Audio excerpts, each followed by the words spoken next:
as moms of children on the spectrum, we often have picky eaters, and we struggle, and we understand that anything to do with their gut, with their skin, with their body makes them uncomfortable, and they have sensory challenges because of that.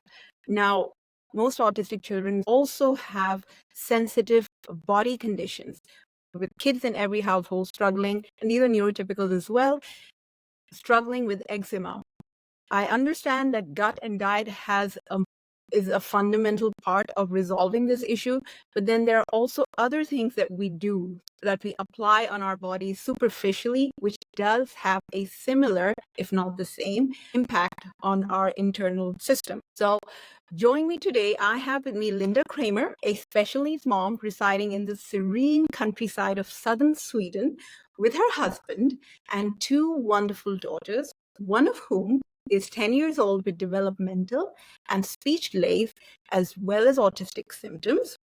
By profession, she's a translator, but her true passion lies in advocating for low tox living. And after embarking on a journey to find healing solutions for her daughter, she's become deeply passionate about exploring natural and holistic approaches to health and wellness. So join me. I'm Farah, Danish, your autism family coach, in welcoming Linda Kramer. Hi, Linda. How are you? I'm good. Thank you so much for reaching out to me and inviting me to be on this podcast. This is truly very close to my heart. I love talking about this subject and talk for hours. Yeah, and I can see you're very emotional. It's bringing back a lot of memories and the process that you went through to get there. Just so that I walk through our listeners, we will be talking about introducing you to the concept of non-toxic living.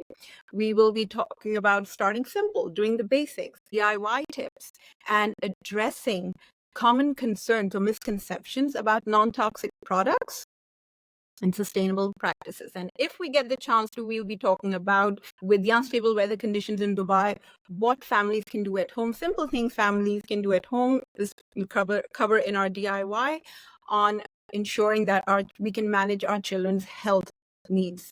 So let's start with our first question, Linda, on can you introduce and talk us through what does non-toxic living mean? Yeah, I would actually change the non-toxic living to low toxic living, because where we live, it's impossible to be non-toxic. There are toxins and heavy metals in our, in the things we drink, what we put on us, our clothes, what we eat. It is impossible if you live in the Western world, where you live in a hut somewhere. It's impossible. Yeah, it is impossible to be non-toxic, but it's very possible to minimize those toxins, to be aware of where the toxins hide. And I think it's if you minimize here and there, it compounds and becomes a big effect. And also, like you said, we are both special needs parents, and what I've learned through my journey is that special needs children have a much harder time detoxing from chemicals and heavy metals than children do. Yeah. And then there's also when you start living, when you do live a more low toxic life, I started doing this for my daughter. I mean, it spills out on the rest of the family. Yeah. So, I mean, I feel better now at 48 than I've ever done. I have more energy. I don't have any eczema. I don't have any acne. Like I actually hardly have wrinkles. And Linda, these eczema creams over here, at least, I'm not sure about in Sweden, they are really expensive. So if every member of your family has these skin conditions, it can be very expensive.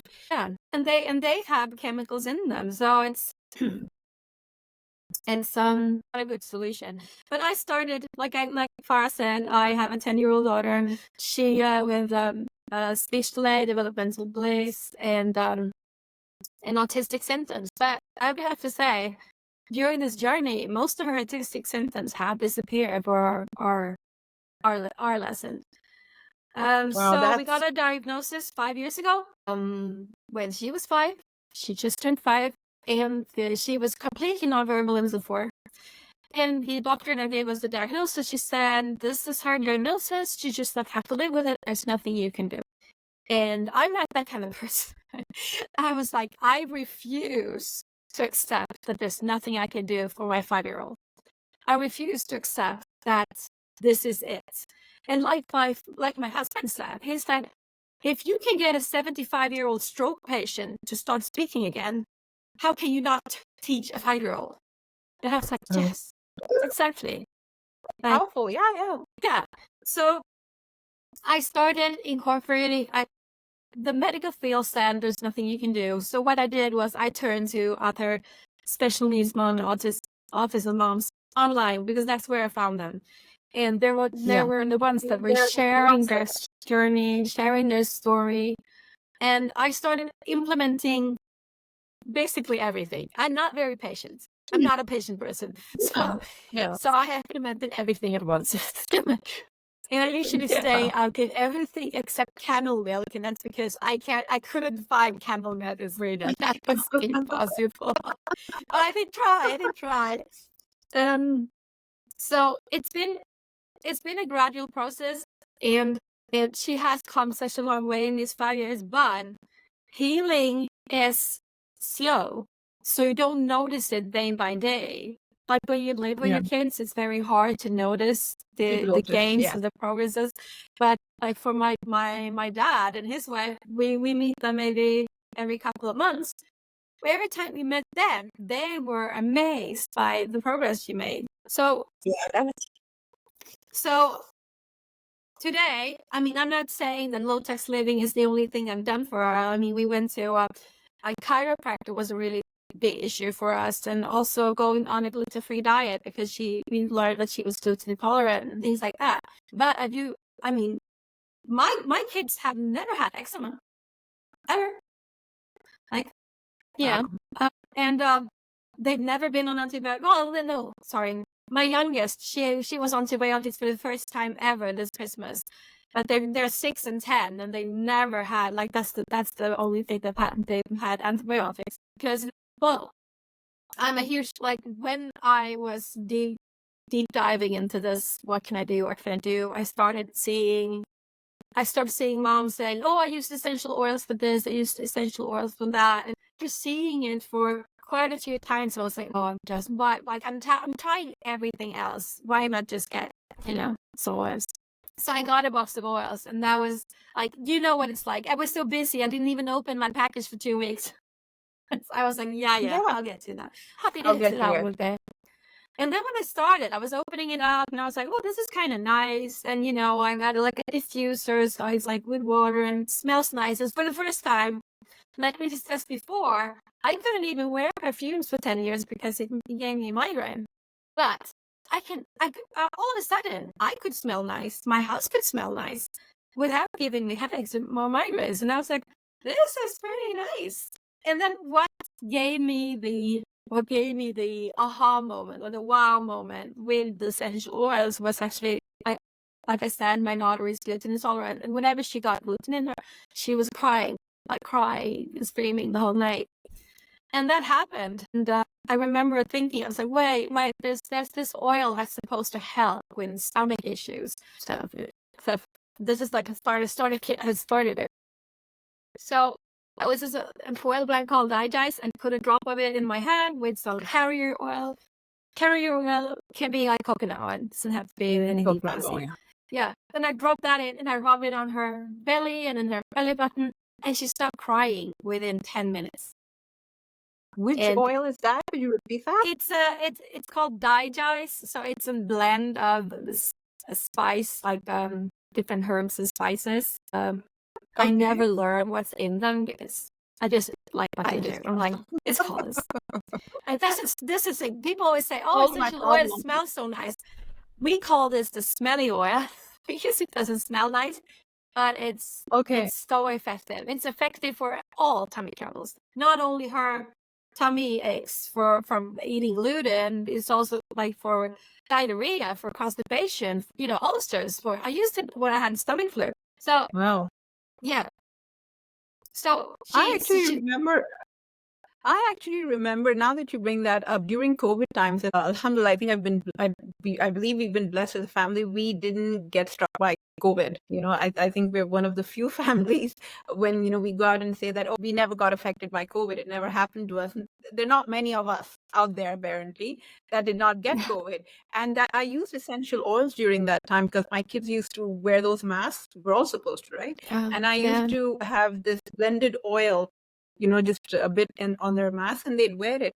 And now they've got such strong memories of that smell. The main one was peppermint oil. In that was frankincense, lavender, and peppermint. And one more thing I can't remember, but it was four. But the peppermint smell was so overpowering that the kids still remember that. So every time they want to concentrate or focus on their studies, they ask for it, and I've got it sitting on their study table. They just smell it, and it takes them back to those days. We had a good time during lockdown, but not everybody else did. But that's another story. Yeah, Please. but that's Go ahead. our smell is so powerful. I mean, when I have sweet peas in my garden, I love growing sweet peas in my garden, and the smell immediately brings me back to my childhood, because I remember my grandmother had them in her garden.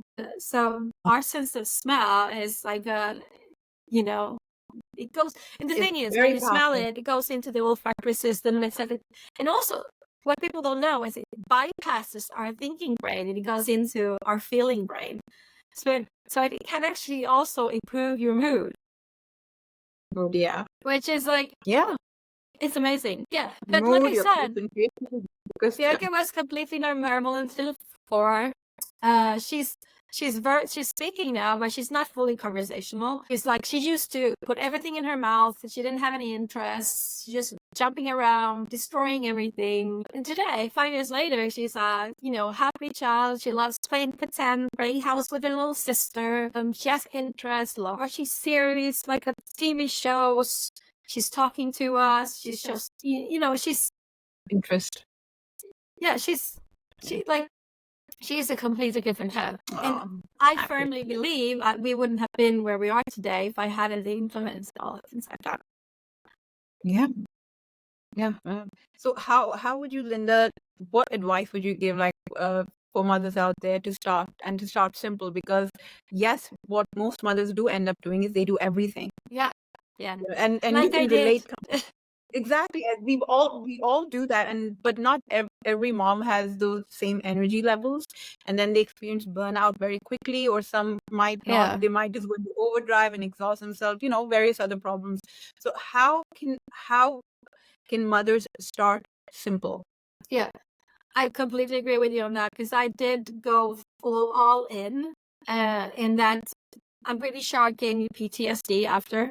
And it was because the diagnosis it freaked me out. It scared me so much that I'm putting every waking minute I had not working or taking care of the kids, I spent researching and and also me and my husband, we dealt with the diagnosis very differently, because I did that. I did this. I was like, this is a problem. I'm very problem oriented. I'm gonna fix it.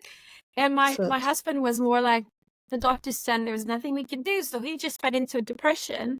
So we were very far apart. So I was also very lonely in my journey. Yeah.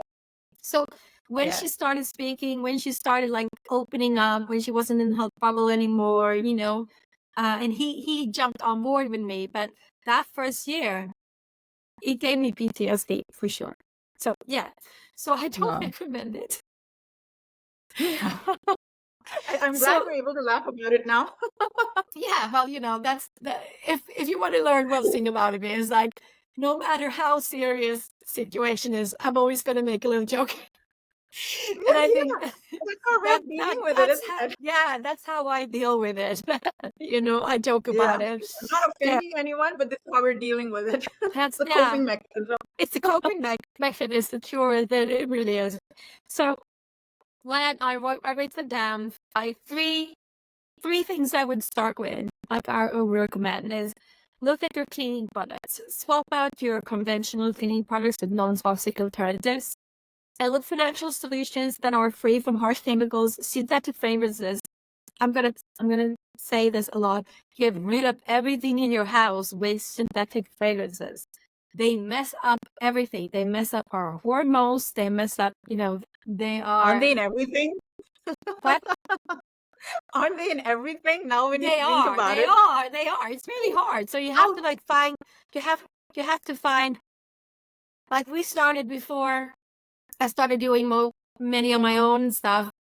I looked for the non-perfume or like non-scented ones. I look for non-scented products. Yeah. And then also like simple DIY solutions. Like you can come a long way with vinegar, baking soda, and essential oils. And you don't need, sometimes like the essential oils are just mostly, not mostly, they have Make it pleasant. antiviral knowledge. I mean, but you can come a long way with just vinegar and baking soda. Like a long way. That's true. Actually, that's like the foundation for any cleaning, Yes, agent, right? yes, So, yeah. And that's not expensive. yeah. But like I said, don't go out. Some people like to do that and throw everything out. I think I did that. But I I'm already but seeing myself do that. You're in my head, Linda.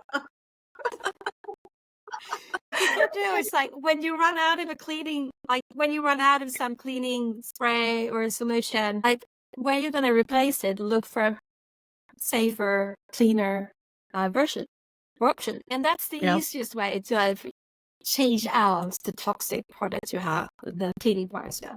And the next step is personal care products. And start here with products that you apply directly to your skin, like shampoo, body wash, lotion. Because Toothpaste? what? Toothpaste? Yeah. The ones with fluoride, which advertise, the- Yeah, fluoride free is. There's also this toothpaste with, I can't pronounce it, hydroxyapatite, which is like mineralized your teeth, which is also very good. But you know what? It's usually not the toothpaste that does the cleaning for you. It's the brushing. So you could get by with just having like a coconut oil and like a peppermint, like coconut oil and like peppermint oil, and then brush with that. I can't remember now when you say coconut oil, there's a process where you, what do you call it, flushing, or what do you call that? Where you, Yes. Wash like oil. Yeah. Yeah, coconut oil, right? Yeah. Never done that. Oh, I have. But that is, you get used to it. You're not happy with having done that. No, but it's a weird feeling, have the coconut oil and it's like you swish it around and but it's very beneficial for your teeth. So I mean, the easiest, fullest option to toothpaste is actually just like brushing. The brushing is like the one that cleans your teeth. And then if you want to have that fresh feeling, you can have like coconut oil and some like a drop of peppermint oil, and that will give you or spearmint. Yeah. Another thing now when you're talking about this, Linda, my mom, obviously she still has these what we call old-fashioned practices. Have you heard of miswak? No? Miswak, okay, it's something that the West is slowly starting to recognize. Miswak is this, like culturally and religiously as well. It's this, and I've got it out here right now. Miswak is a teeth cleaning. It's a twig, so you actually get it from a tree, and it's antifungal. It's known to be antifungal, antibacterial. And my mom has been using it like forever, and she's got the whitest teeth. She doesn't use a toothbrush or toothpaste. Yeah. And I'm actually thinking of, instead of going for a tooth cleaning, regimen with the dentist, how about I give this a shot first, Yeah, but it's cheaper for sure. Cheap. It's really cheap. You just have to chew on the twig to make sure that, they turn into bristles, and then you start brushing your teeth with it. Yeah. And that's probably These are also a better alternative than actually toothbrushes, because most toothbrushes are plastic as well. Exactly. Yeah. So, but then also, like, whatever it was to say. Yeah. The thing about starting with products you put on your skin or your mouth is that we absorb, the skin is our biggest organ, and it absorbs what we put on it. So it's basically eating what you put on it. It's not like 100%, but I've read studies that says 60% of what you put on the skin is get absorbed by the skin. So if you put a lot of toxic products on your skin, you're gonna get them in your body. So that's also one of the reasons I do a lot of my own skincare, like environmental skincare. It's like I'm thinking like, if I want to put it on my skin, I'm gonna be able to eat it. Yes, exactly. No, and especially moms, Linda, who complain about picky eaters. So fine, if you can't start with that, this is something you can still start with, what you choose to apply on their bodies. Yeah. And also You picky can start with eating. I that. mean, my daughter was a picky eater too, ill. And I used to say she was on the all carb diet. It was just She- potatoes and rice and pasta. I was like, The white side, right? that was the white diet. But in her case, it was her gluten intolerance that had destroyed her, intestines. So she didn't want to eat because it hurt when she ate. But and Sorry, now, come again. It was her gluten-free diet you feel that made things worse. Could you no. repeat that? That like health that made her get out of the That picky out. eating. Sorry. Yeah, because it was hurting her stomach. So she's like, "Have you had a stomach ache? You're not very hungry if you have a stomach ache." Because she was never hungry. Like I was like, "You have to eat," and she was like, "Yeah." And then if she ate, it was like pasta or rice or potatoes. But now, she eats anything more or less. Yeah. So when you look for personal care products, like prioritize natural organic ingredients and avoid parabens, sulfates, again, fragrances, artificial fragrances. The thing that most people don't know is that perfume or fragrances are considered a trade secret for the company. So they're not allowed. They don't have to disclose what's in it. It could be like this product is like green and it's organic. It's 95% organic, and we don't use blah blah blah. But if you see the word fragrance or perfume in it, they can have hidden stuff in there, and they don't have to disclose it because it's a trade secret. Oh, So wow. it's the fragrance loophole, and that's why I always tell people. Usually, when people ask where should I start, I said ditch everything with fragrance. That's the first thing you do. You ditch Start with, everything with fragrance. And like you say, it's not easy because fragrance isn't everything, but try to look for no scented products. Or if they're scented with essential oils, it's gonna say they're gonna have the name of the oil on there. It's gonna say lavender or the Latin name for lavender. It's not gonna say fragrance. It's not gonna say perfume. Okay. If the essential oils are cheap, no fragrance. So if they're using it, they want to say like they want to show you like we're using real essential oils. And then also with personal care products, you can also experiment with DIY and make your own. So that's the second one. The third one, cookware and food storage. Is assess what you're using for cooking your food and storing your food. I try to stay away from everything that contains BPA, and phthalates, and opt for glass, stainless steel, and cast iron cookware. Because people don't know, like Teflon, it's very practical, it's non-stick, blah, blah, blah, but it releases a lot of toxins, and it's a forever chemical. It never disintegrates. And you don't want that in your body, because when you cook, Teflon palm, they always said, don't use that stainless steel because you make markings and you get that in the food. But the thing is, even if you use wood, it still leaves microparticles, and it leaches the toxic chemicals. So glass, stainless steel, and cast iron cookware, and then also for food storage, ditch the plastic and use glass. Glass and stainless steel. Yes, that's very important. Like I buy mine at IKEA. I'm guessing you have IKEA. But it's like but the plastic storage, I have to now. I'm like it's already visualizing myself that in the kitchen today on a rainy day when I've got enough on my hands, ditching all the plastic. I see myself doing that already. But like a stove farm, don't do everything at once. Do like just.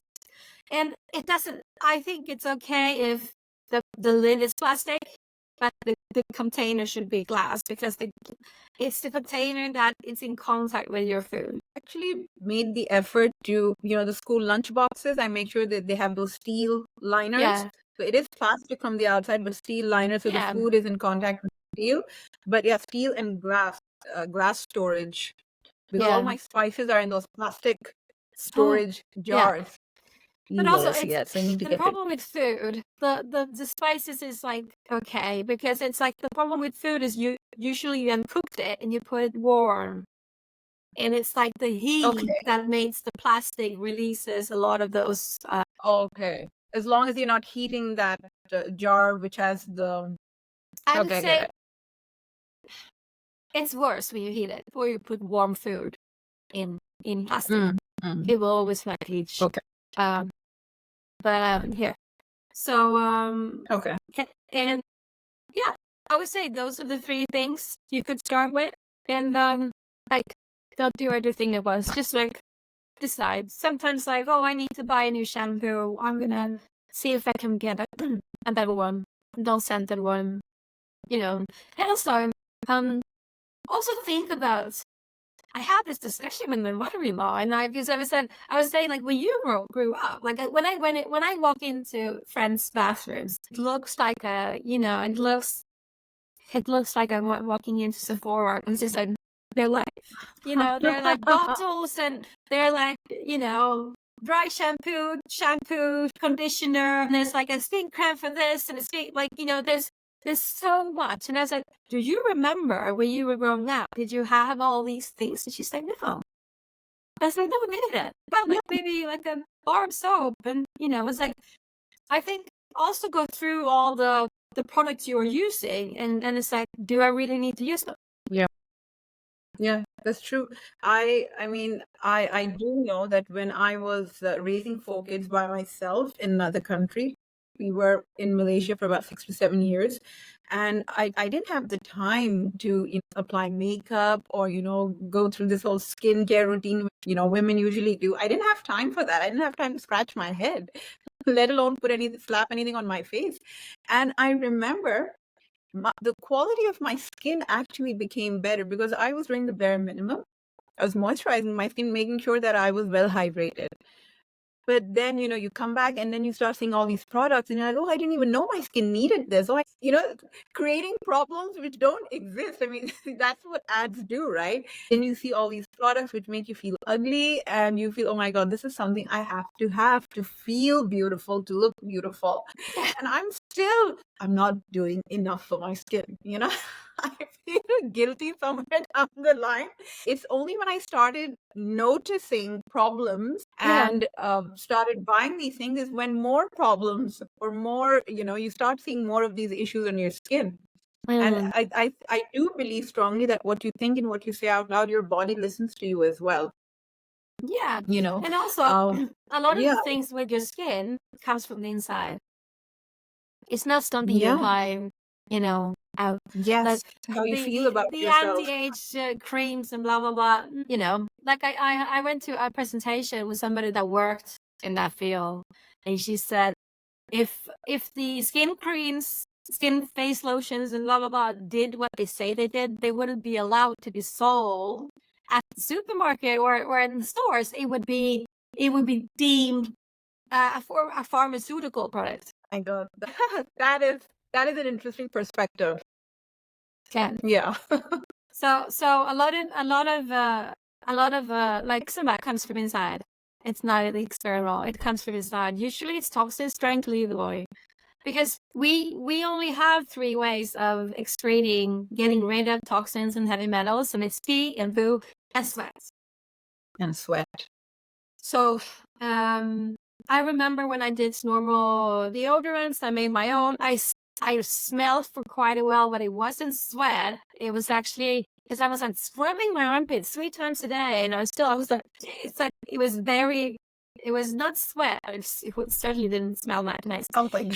But it was actually toxins leaving my body, because for the first time I was allowed to sweat, and so my lymph nodes and everything was like, oh, we can finally release this toxic, crap that you didn't stay to me.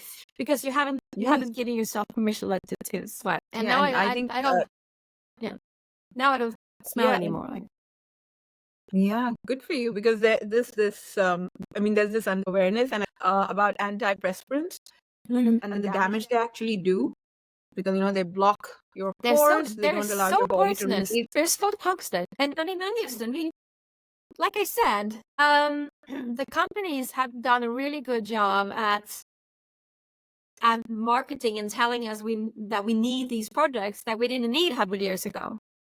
Like you Yeah, said, been your there, done that, grandma, right? she used a twig, and now we're like, I need the faster toothbrush, I need the electrical toothbrush, I need this toothpaste. And I was like, Mountain. your grandma didn't have an electric toothbrush and toothpaste, and it's like in fluoride toothpaste. She had a twig, and she has the best Yeah, and tooth she seen. go to the dentist every couple of months as well.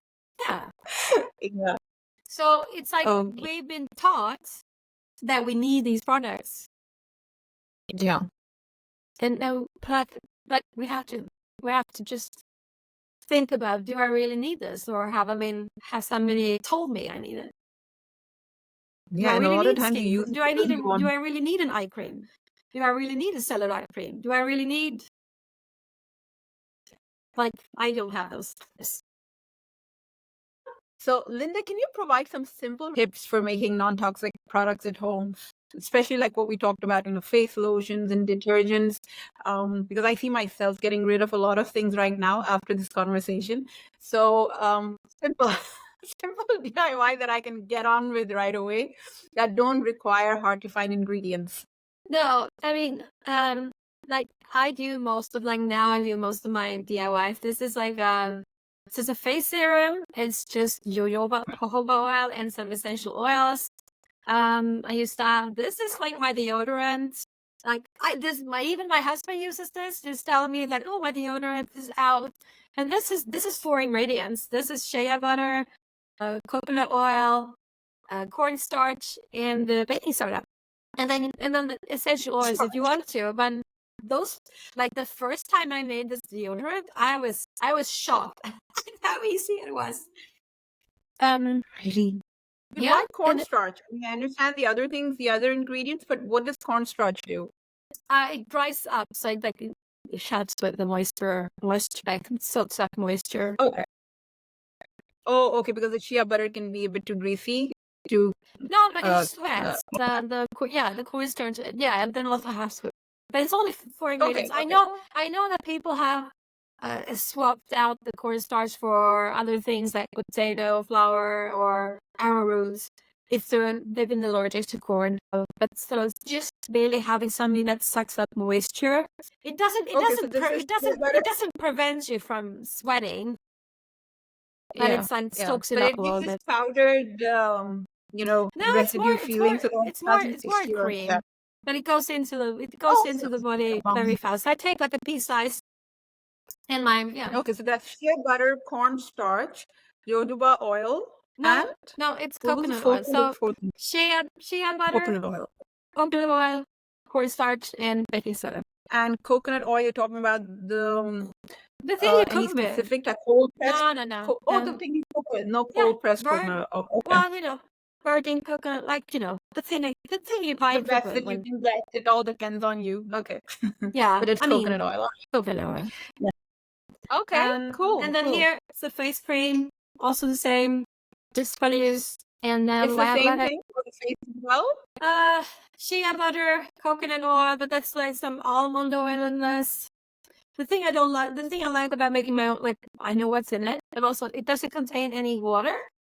I don't think you have the problem because you live in mine, but in Sweden, it gets cold during the winter. Yeah. And having a face cream that contains water, if you put that on your skin and you go out and it's freezing out, it will actually like damage your skin because the water crystals are freezing on your skin. So I make this one without water.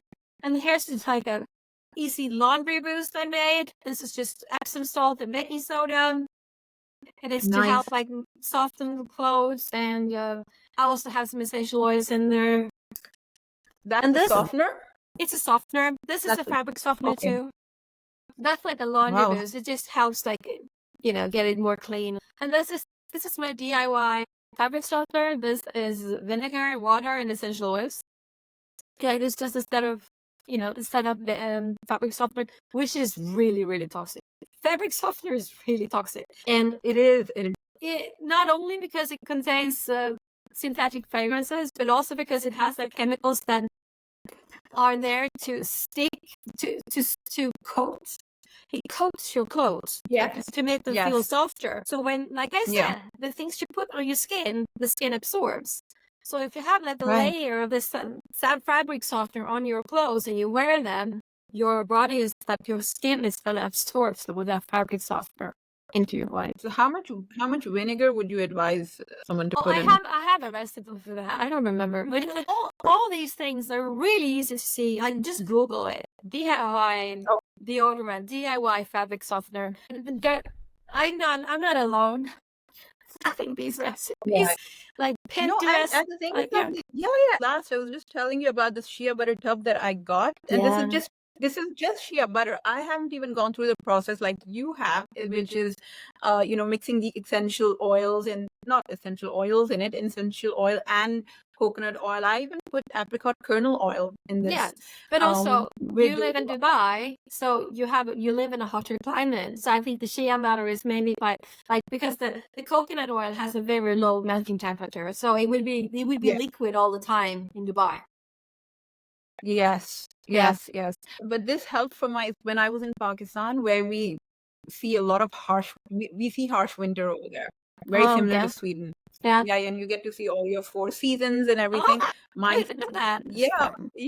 And not in Dubai, this is in Pakistan, and my kids used to experience this. When they would get eczema, their bodies would bleed, like they would scratch and it would bleed. So this helped me but even when we moved to Dubai, I think their bodies did not adjust. It needed time to adjust. So 2 years, that tub lasted the entire family 2 years for the whole family. That tub in Dubai cost what, $40? Yeah.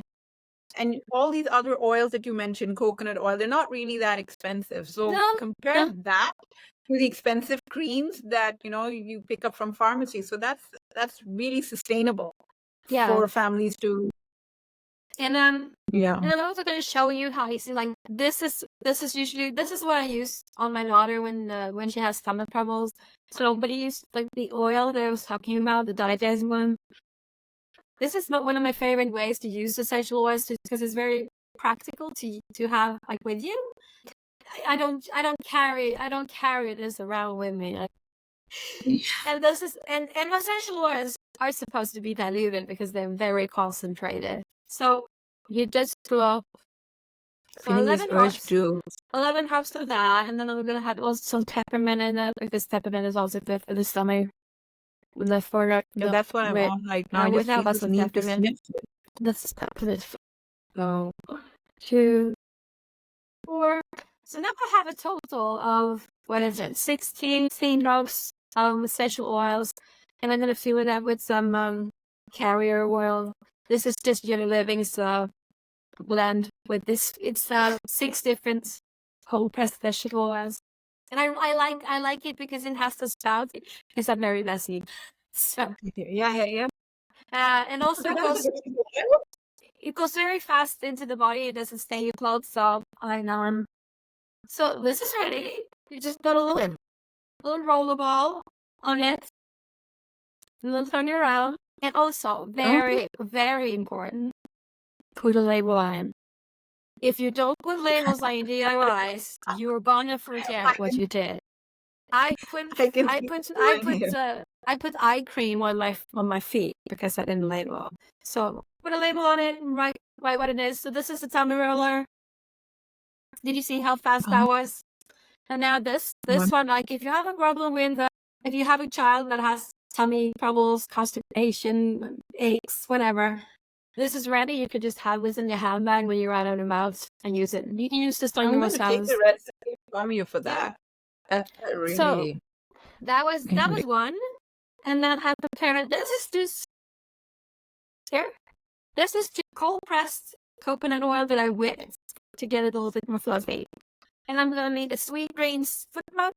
This is great for kids that don't want to sleep. It works for adults too. Oh. Also, I don't. My kids sleep well. I have a different. I also I have a foot rub, but I have a foot rub with oils to help with speech and health and sound generation and things like that. So every morning when Bianca wakes up, I have like a foot rub. I wake her up with a foot rub with that lotion. Wow. So she I see wakes up. She myself has a nice time, and I get the essential oils in her. So I'm just gonna add Yeah. 5 drops of cedarwood. Cedarwood is a great oil for sleep. It doesn't smell nice. It smells like cat pee. It really does. But That it's smells okay. like? Cat pee. I haven't really, yeah, it does. But it's That's fine what I when want to you, smell in the morning, of course. but you don't feel it when you mix it with other oils. That's fine. But the good thing about cedarwood is that it helps the body produce its own melatonin. So it's, Oh. great for So sleep. cedarwood. So I use Sorry, this is CED. This is spelled cedarwood. Yeah. CEDAR. Cedarwood. Yes, cedarwood. Okay. And then Okay. this is lavender. Lavender is also one of those. I'm using 3 oils there. You can just use lavender. Okay. So like lavender works for most people. I have somebody that bought Young Living oils for me, and she started using lavender before she was like in the diffuser when she went to bed. And even her husband was like, and she's like, I slept so good. And he's like, yeah, you didn't snore. So now she uses it every night. And this is Valor. This is a lemon one. I love this one. Somebody's funny reps of that one too. That's a blend. It's a blend, yeah. This she uses the video, when she was like before, when she was very nonverbal. I used this on her before she went to school to give her and Valor is to give the courage. So it's to give her it was to give her the courage to speak. She did start speaking more. She still doesn't like to speak in front of people she doesn't know, but As do most of us. But growing up at that age. yeah, but she's very particular about that on Twitter. She speaks a ton of her now. Sings and yeah, so I don't really care about that. But that's the thing. Having a non-verbal child and having a child with some speech, it's like learning into different worlds. Sometimes like that's where I get emotional because I'm like, I don't understand how I made it through those four first years with like when I need completely nonverbal, I didn't eat mommy for 4 years. Like it was I was so that was done. So that's how food from. I would keep this in the bottom. I would definitely keep this in the fridge because it would melt otherwise. I would my kids sweet and it would probably melt through the summer too. Okay. So I made that. So those are the few as official. And then we talked about Dubai having all that rain and kids being, having colds and coughs and bronchitis. There are many different things you can do for coughs. Like the thing I do on my first wake up coughing is I cut a yellow onion. Sounds weird. You cut up a yellow onion in small pieces on a bowl and you put it close to where they're sleeping because the fumes from the onion helps with the cough. Also, you can give them. Yeah, I know it sounds I'm weird. doing that tonight. Even my sister-in-law, who's a nurse, said like it's really working. I was like, it is. It's really working. It really works. So yellow onion. A yellow onion. Cut up a yellow onion. Keep it like it's. I mean, the matter is going to smell awful, but it's insulated. It's so And then give them some honey, some real honey, like a teaspoon of honey. Honey is actually proven to be better for coughs than cough syrup. Yeah. And I don't know if you have problems with pollen allergies in Dubai. I don't have them, but I don't think it's very common. Okay. Pollen because we allergies. have that here. And I usually tell people that have pollen allergies that find honey from somewhere close to you because those bees have collected the pollen around you. So when you have the honey, you get like a natural like pollen remedy. Oh, it sense because I always hear people say don't buy honey which is from elsewhere, from some other place. Always go for local honey that you're going to acquire locally. Oh, I get it now. Also, honey is one of those things that are, well, they're one of the world's most counterfeit products. Yes. So yeah. So Going to be my next question. So find somebody, like, you can see that these are your bees and this is your honey. Like, why do Oh, that so you here? know I where don't know you're if it's buying it. if it's available in Dubai. And we buy it from local people, like that have bee farms. No, there are locally sourced places where you can get honey from, and I think they're available in supermarkets as well. But yeah, good to know. Like so the first thing I said, there's a lot of cheating with honey. That's not olive oil, but that's a different story. Well, I was going to say that. Yeah, that's a different conversation. Olive oil. Yeah. Well, no. And then what I also do when my kids were kicked out with coughs is they get honey. They can also get, like, I have a teaspoon of honey. They can also get some honey, like water to drink.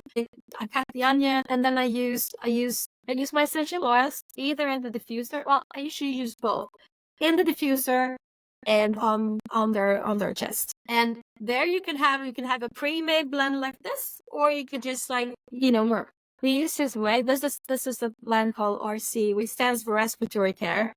They have one in the States too that's called Raven. That's similar. So what you do then is just to take a drop in your hand with some cherry oil, maybe coconut oil or whatever, and then you rub it on their chest. You can also rub it on their back. And what else? I looked up. Sorry, which oil? Could you repeat which one that is? Because right now, with my kids' situation, what I'm actually just doing is using peppermint oil. RC. RC. So it's just RC. Oh, that's the name of the oil. Yeah, it stands for respiratory care. So it's an abbreviation for respiratory care. So that's a good one. Okay. But also peppermint and lavender. Like if you have bronchitis, which is basically an inflammation of the airways, these peppermint and lavender can be diffused and applied completely.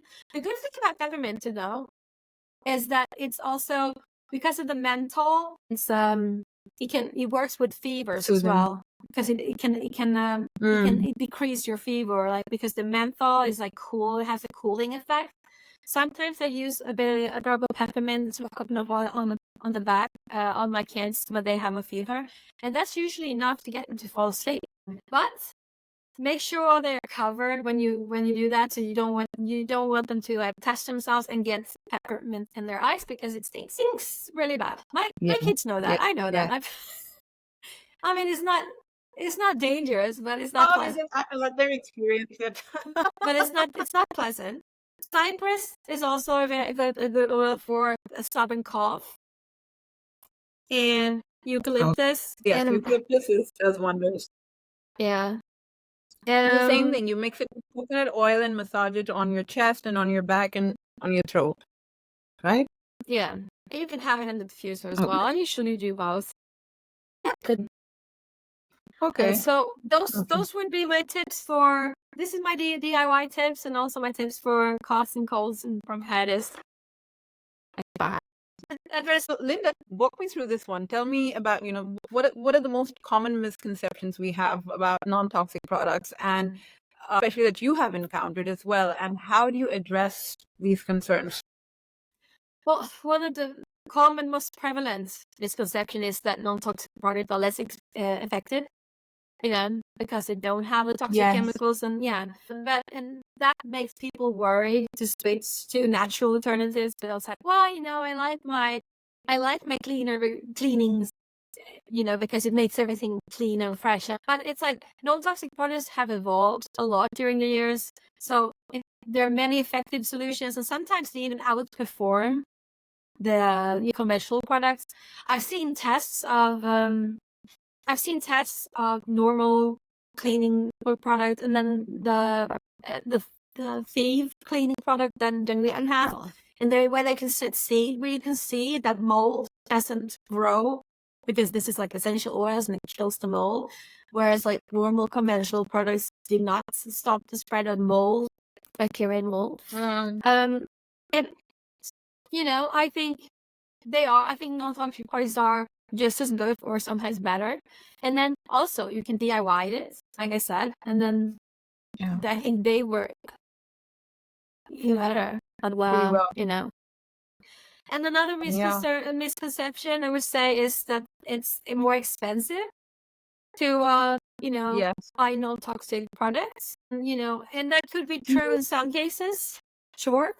But I also think that they see, for instance, when I buy the household cleaner from your living, the initial cost seems expensive. They're like, well, I can buy that for $7 at Yeah. my, why should I pay 20 for that? But the thing is, what you're carrying home is not only toxins, you're carrying home a lot of water. Like, whereas Yeah. I don't have it with me here, but it's like the household cleaner from Premium Living. It's so concentrated that I have a capsule. In this one, and then it's filled with water. And I get I don't know how many I get from a bottle, but I'm 20 maybe. The initial costs of buying something that is non-toxic and organic is higher, but you're actually saving money in the long run. Kind of like with your bottle of your jar of shea butter. Yeah. Yeah, the initial expense, you're right, because all the other things that you put in it, the initial expense is there, but then you end up getting a lot of use out of it. Yeah, I mean Then you would get you could buy a skin lotion for let's say $12, and that would be filled with chemicals. It would be diluted with water, and then you bought that jar for $40, and it lasts you for 2 years, and you know exactly what's in it. Yeah. So usually I think that they're more many of them are more concentrated and last longer. And then also it's like you can come a long way with like DIY things like vinegar and baking soda is not expensive. Exactly. Yeah. Yeah, there's no reason why that cannot be incorporated. Yeah, At and least also to start off. yeah, and also if you use essential oils in your DIYs to make them smell nice as well and have those properties, there are 85 to 100 drops in one of these 5 milliliter bowls. Oh yeah, they last. There's no, since if you buy undiluted pure organic oils, there's no expiration date on them. It's not like, oh, I have to use this in 3 years, and it's like, no. Just keep it out of the sunlight and don't pollute it with something. It will last you. And another significant concern is the fear of greenwashing, which is very real.